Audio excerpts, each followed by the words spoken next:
Fala pessoal, tudo bem? Se você acompanha o Instagram da BMD7, deve ter visto entre as nossas últimas postagens um discurso com o cliente, né? A ideia que a gente tentou trazer lá são as maiores problemáticas que uma agência ou uma empresa tem com os seus clientes. E nós fizemos esse conteúdo para chamar a atenção de marcas sobre como seria um atendimento ideal para o cliente, de forma que esse atendimento ideal ele tenha um viés de uma maior sincronicidade com ele, né? Um trabalho um pouco mais fluido e sem tantos atritos que é bem comum entre essa relação de cliente com agência. Então, eu tenho aqui algumas dicas para dar para você que pode ajudar a atenuar qualquer tipo de problema e, na verdade, pode reverter o processo para clientes que fiquem realmente extremamente satisfeitos com o serviço que você está oferecendo.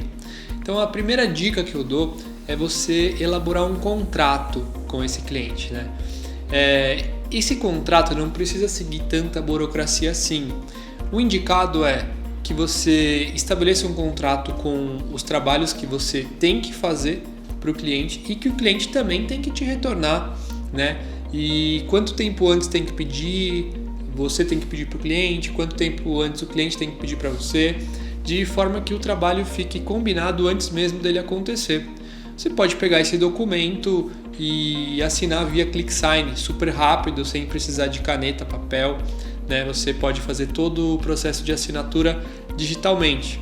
Então, parece óbvio, mas não é, né? Tem muita gente que começa o trabalho, eu preciso de um logotipo, tá bom, vou fazer o logotipo para você. Não é bem assim. Então, num caso desse, você tem que perguntar para o cliente como que tem que ser esse logotipo, se ele já tem paleta de cores, se ele já tem ideia de como ele quer o logotipo, quantas alterações vai ter, quanto tempo você devolve para ele, quanto tempo que o cliente tem que te mandar, de repente, o manual de identidade da marca, caso tiver. Tem que ficar muito mais alinhado do que simplesmente preciso de um logo, ok, te entrego no dia tal. Né? Por conta disso que acontecem grandes problemas relacionados à brincadeira que a gente fez no feed. A segunda dica que eu dou é que seja feito um planejamento. Existem várias plataformas hoje que permitem um planejamento profissional e a gente sempre indica o Trello, né? Então, através dessa plataforma, você pode estabelecer quais são as atividades com datas de forma muito precisa, né? Então, se você estiver fazendo um lançamento para o seu cliente, né, já puxando para o que a gente faz aqui, você pode estabelecer as etapas que precisa ter no lançamento e a construção do que você vai fazer em cada uma dessas etapas. Então, por exemplo, na etapa de pré-lançamento, quais são as atividades, quando que essas atividades vão ser entregues, se você precisar, por exemplo, de um vídeo do cliente, quando que o cliente vai entregar, de forma que tudo seja feito antes de começar propriamente a execução propriamente dita, né? Então vocês vão assinar esse planejamento. Olha, cliente, é isso aqui que eu planejei pra gente.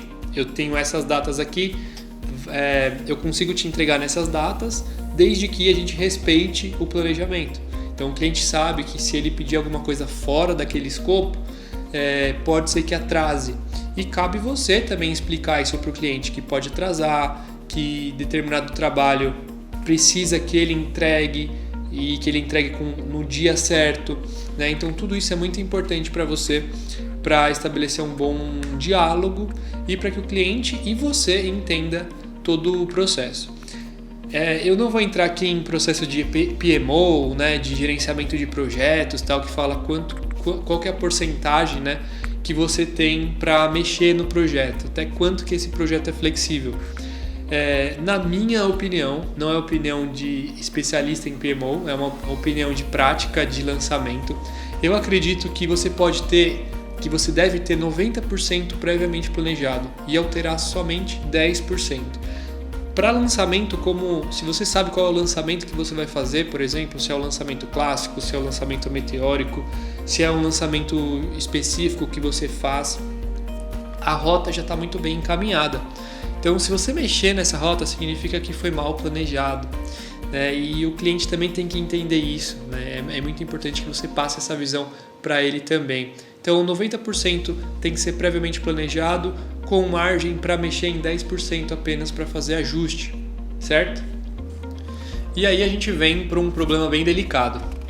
O cliente pede uma postagem para você fazer no feed dele, tem que ser feito para hoje à tarde, e você fala assim para ele: olha, isso aqui não está no seu contrato.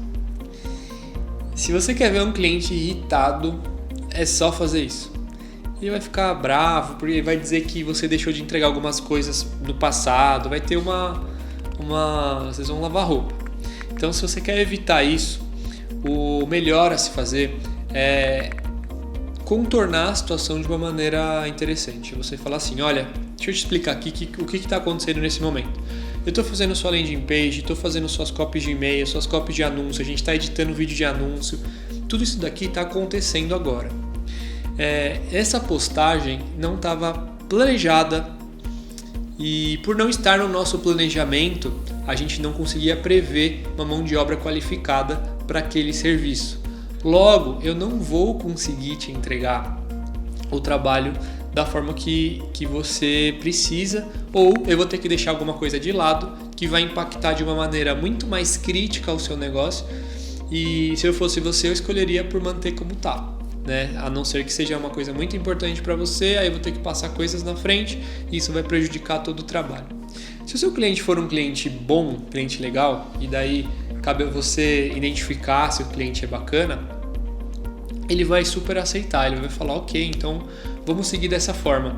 Se o seu cliente for um cliente medíocre, um cliente que não consegue enxergar nada além da necessidade dele, ou se for um cliente muito burocrático, tipo, onde é muito top-down, né? O diretor pediu e daí você está conversando com a pessoa que responde a esse diretor, e daí, obviamente, que o funcionário vai querer sempre dar para o diretor o que ele pediu.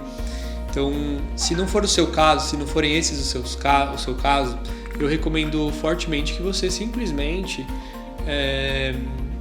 contorne a situação dessa forma. E daí, assim, mesmo que for um cliente grande, né, é bom deixar isso bem claro para ele, e se for necessário, você pode pedir para ele mandar um e-mail assim para você: solicito essa demanda fora do contrato, e eu estou ciente que, por essa demanda fora do contrato, demandas do contrato poderão atrasar. Você pede para o seu cliente se comprometer e formalizar isso. Você pode utilizar também um jogo de cintura para lidar com isso, não precisa ser dar na lata do cliente para ele não chiar. Então você pode simplesmente falar assim: olha, eu tenho aqui um processo para poder passar trabalhos, né? Tenho um controle aqui de uma gestão de projetos muito legal, e para eu poder passar esse projeto na frente, eu preciso de uma viabilização por parte do cliente de forma formalizada. Você precisa formalizar esse e-mail aí para mim, ou de repente mandar no WhatsApp, para que eu consiga comprovar que foi você que me pediu isso, que não é ideia da minha cabeça. Então também é algo que você pode falar.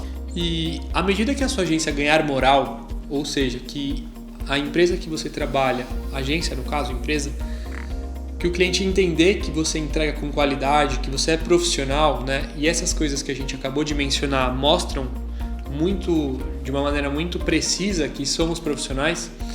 À medida que você faz isso, o cliente tende a confiar mais em você. À medida que você entrega qualidade para ele, ele vai te respeitar mais. Então, para quem jogou GTA sabe, né? Você tem aquele respect que você vai ganhando conforme você conclui as missões. Então é mais ou menos assim, você vai ganhando esse respect do seu cliente à medida que você mostra quão profissional você é, e ele acaba acatando melhor as sugestões que você dá. E daí, para você ganhar esse respect, é muito importante que você não deixe seu cliente no vácuo. Quando você fecha um trabalho, principalmente na área de serviço, o cliente vai estar esperando ansiosamente por aquilo, né? Aquilo que ele contratou, que ele pagou, que vai pagar. E cabe a você cuidar para que o cliente ele receba informações daquilo que está acontecendo. Então, por exemplo, um site. Você fecha um site com o seu cliente e o prazo para entrega é 45 dias. Não significa que você vai ficar 45 dias sem falar com o cliente e chegou lá no 45º dia você manda o site para ele. Não é assim que funciona. O cliente vai entender que você não sabe o que você está fazendo. Então é sempre importante que você envie feedbacks para o seu cliente, que você explique como que tá, que você mostre esboços, que você mostre como está ficando. E isso até dentro das metodologias ágeis é uma boa prática, né? Porque em vez de você fazer um monte de esforço, entregar para o cliente pedir um monte de alteração, você já vai fazendo as correções em tempo real conforme o que o cliente está querendo e está precisando. E isso deixa também o seu cliente mais tranquilo, deixa ele ciente de que está acontecendo coisas, que você está pensando nele e que não está largado. Que entra no próximo ponto, que é você fazer reportes, né? Então você criar um documento, não precisa ser nada muito elaborado, um documento de repente com os resultados, com os números, com o que você fez, com o checklist do Trello, e você mande para o e-mail do seu cliente, para o WhatsApp do seu cliente, para ele entender tudo o que está acontecendo. E dependendo do tipo de trabalho que você faz, e dependendo da disponibilidade que você tem, você pode criar meios para que essa comunicação fique mais fácil. Então você pode usar o WhatsApp, né? Criar um grupo com o cliente onde você envia report, que você conversa com o cliente e tal.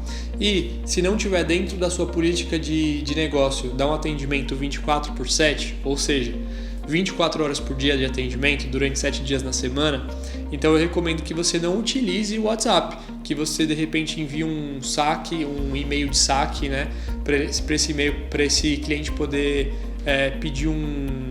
abrir um chamado, né, ou abrir um sistema, usar uma ferramenta no estilo da Zendesk, por exemplo.